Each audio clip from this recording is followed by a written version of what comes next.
Most e-commerce brands do not know how to do A/B testing inside Klaviyo, and that's why their conversion rate stays flat. Today, I'm going to tell you everything I know about how to properly A/B test in Klaviyo so that you can optimize your Klaviyo account and drive more sales and revenue from CRM and email marketing. So first off, why is A/B testing important inside Klaviyo? First, it improves conversion rates. You learn what makes people open, click, and buy. And when you repeat this process consistently, your revenue and the ROI of your CRM and email marketing increases. Secondly, it removes the guesswork. A lot of organizations and clients I work with fall into the trap of making decisions based off feelings, vibes, ideas, gut opinions. A/B testing gives you hard data, and it makes decision-making very clear and objective. Finally, it's process-driven and not outcome-driven. Many brands I've worked with obsess over goals and outcomes, but they sort of burn out when they run out of ideas for new goals and outcomes to chase. With A/B testing, the focus shifts to the process itself. You don't need to constantly invent new outcomes and goals to test. You just need to commit to staying to the process. And this creates a much more sustainable system to increasing conversions in your CRM. All right, so now that you know why A/B testing is important, let's jump into some tips on how to A/B test. So whenever I'm working with our own clients, before we jump into like tactics, we start with your data first. So when you're inside Klaviyo, you could also do this inside Google Analytics or Triple Whale. You wanna go and look at what is driving the most performance and conversions for your brand and start A/B testing there. Very first thing I normally do is I go pull up the campaigns, I go pull up the flows, and I go, okay, what's driving the most revenue? And let's start A/B testing here. So when I look at this flow, for example, has driven $15,000 in the past 30 days or something. So I would recommend split testing that, the abandoned checkout flow first versus like say a questionnaire flow. And where I see a lot of brands get trapped is, again, they sort of go off vibes and ideas. They're like, oh, I have this idea about how we want to test, or I have this idea to test that. But what you want to do with A/B testing is you really want to be data driven, okay? You want to A/B test and spend a majority of your time A/B testing the actual flows, campaigns, forms, whatever they may be that actually drive the most revenue. What I would suggest is we have a bunch of free systems on A/B testing, and you can just head and get these at flowcandy.com/our systems, and you'll get opted into our systems library. We have a playbook for you, an A/B testing playbook, which will show you a bunch of resources on how to test forms, on how to test flows, on how to test campaigns. So there's more videos on videos. And one of the things we always start with our clients is our A/B testing experiment bank, okay? So inside this A/B testing experiment bank, we have over 50 different tests you can run. These are proven tests we've run across multiple niches, multiple industries that you can run. And we also rank them based on ROI, okay? So I always tell clients, okay, let's start with the tests that are really gonna be at a level 5 here, that we think are gonna have the biggest return on investment, so that we're actually driving revenue for the brand, and the tests that we're actually doing are impactful for the brand. And if you still don't know what to do, normally what I recommend, okay, that you do is you start top of funnel, okay? So that's why we have number 5 here is the pop-up. Pop-ups just get a lot of traffic, okay? And oftentimes it leads to a flow, the pre-purchase welcome flow, that oftentimes is one of the more highly converting flows for the brand. A lot of times you can just get a lot of value just from optimizing your pop-up and that flow that is attached to this pop-up. So that's why we always sit down with the clients and we're like, okay, like what is the offer in your pop-up? What is the medium of that pop-up? Is it like a slide out? Is it like is it a full screen? Like when does it, how does it trigger? What is the trigger logic? So all these little pop-ups, all these little tests you can run here is where I would start. In my experience is normally the pop-up, the actual, the offer in the pop-up. And what I mean by that is it like 15% off. It could be anything, but like whatever the offer is, like really split test that offer and change it up and find the one that's going to get the best conversion rate for you that is within your brand guidelines. Now, when it comes to that pop-up, again, you want to focus on the offer, the targeting, the copy, the images. So when I see that, really what I'm trying to figure out here is if I go in and I look at these forms, all right? And again, you can do this in Klaviyo. If you're using another, there's tons of different tools now for pop-ups, but if I go and edit this pop-up, okay? So what I want to look at is, and this is just the mobile view, but I want to look at the actual, the images that are being used. Well, first off, what is the offer? Then I want to look at the targeting. This is really, really important, okay? A lot of people sort of skip this, but the targeting can impact the conversion rate. Is it going to be delayed after 7 seconds? Will it be right on arrival? Will it be 10 seconds? Will it be an exit intent offer? How is it deployed on mobile versus desktop? All these things are really, really important in determining the conversion rate of the offer. It really starts with the underlying offer, and then the logic of the pop-up, in my experience, is really, really key to coming up with what are the tests that you want to run. Once you do that, it's really quite easy to create these A/B tests. All you really have to do is, if you come back, you can come here and you should be able to do create an A/B test, and I've already done ahead, and then you can change it. So you can be like, okay, on copy 1 or A, I want to make it so that the offer is 5%. On copy 2, I want to make it so that the offer is 10%. Okay, so there's an idea. There's a test right there, okay? I'm not saying you actually do that, but that's one example. So these are like some of the tests you can run. And the best thing about it is when you set up these A/B tests inside Klaviyo, all right, you can continue to the test settings, all right? Now with Klaviyo AI, you can publish it, and then you can either let the AI choose what the winner is, or you can set a date limit. And this was like one of the biggest problems with A/B testing that I've noticed over the years is a lot of clients or a lot of stores I've worked with, brands I've worked with, they set up A/B test and then they totally forget to turn off the A/B test. They totally forget about the A/B test, okay? And by setting date limits or using the Klaviyo AI, it just automatically selects the winner.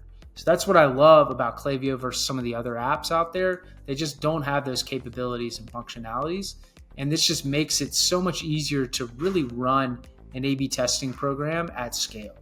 So this is a little bit more about the forms. When it comes to split testing the flows, again, if you go to our system library, we have a bunch of videos on this, and I'd pull up the experiment bank, okay? Typically, from our experience, where most brands get the most bang for the buck when it comes to split testing flows is, again, by changing the offer in the flows. 15% off on that email one. Is it no offer on email one? Is it 5%, 10%, okay? Typically, we see the most bang for the buck in terms of increasing actual conversion rate in these flows is just by focusing on the offer and really optimizing that offer, okay? And typically, how we're doing it now with a lot of these brands is we'll come in for that abandoned checkout flow, and then we'll set a conditional split. Normally, it's just random sample, 50%. Normally what we're doing is we're cloning these emails and we're just changing out the offer. So in this one, we might have 15% email, or 15% is the offer. The second one, it might be 10%, okay? And that way, after a while, we figure out what the offer is. Now, really, really important with these tests too is figuring out like what is the KPI that we want to test, okay? And this is where a lot of stores get tripped up, okay? A lot of stores, they just focus on the sales rate, okay? That could be like the placed order rate or how much revenue, for example, a certain email or a certain flow is driving. And from my experience with the flows is that is not the best KPI. We tend to recommend click-through rate with a lot of these KPIs or as the recommended KPI to really impact with A/B testing. Now you may say, why is that? Well, with flows, again, you're driving traffic to the website, okay? And the website is a variable when it comes to really closing the sale, okay? Like if you're doing a bunch of A/B testing on your website, you change the actual product display pages, maybe there's a problem with your cart, maybe the website goes down, and that impacts a lot of the tests within Klaviyo if you're running the test based off sales rate. So that's why we recommend most of the time doing off click-through rate, because that is the true KPI when it comes to these flows. Also with the campaigns as well, because that's the one KPI we can control. No matter what's going on with the site, if you click the email in the flow or the SMS, whatever the medium it may be, that KPI is going to be the same regardless of the variables going on, the variables that we cannot control going on site. So really, really important there. Really think closely about the KPI that you're impacting. I've been testing more and more for click-through rate just because we can't control the sales rate when we pass it off to another medium. Again, like sales rate or running it off placed revenue or running it off the amount of revenue a certain email or message drives, okay? That's wildly dependent upon the average order value of the customer too. You could have an email that drives more clicks, or you could have an email that drives less clicks, but the AOV is a lot higher and it looks like that email is driving more revenue, but the other one didn't drive as much revenue, but had a much lower AOV, but had a higher click-through rate.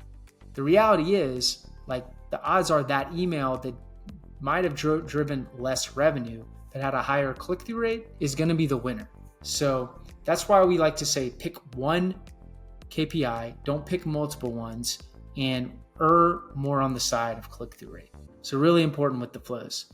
And with the campaigns too, a lot of times you can A/B test based off using the AI as well. That was a little bit into how we recommend sort of doing A/B testing. I really wanted to show you guys our A/B testing experiment bank. Again, you can get this for free in our systems library, and you'll see a lot of what we recommend is a lot of the tests you should run.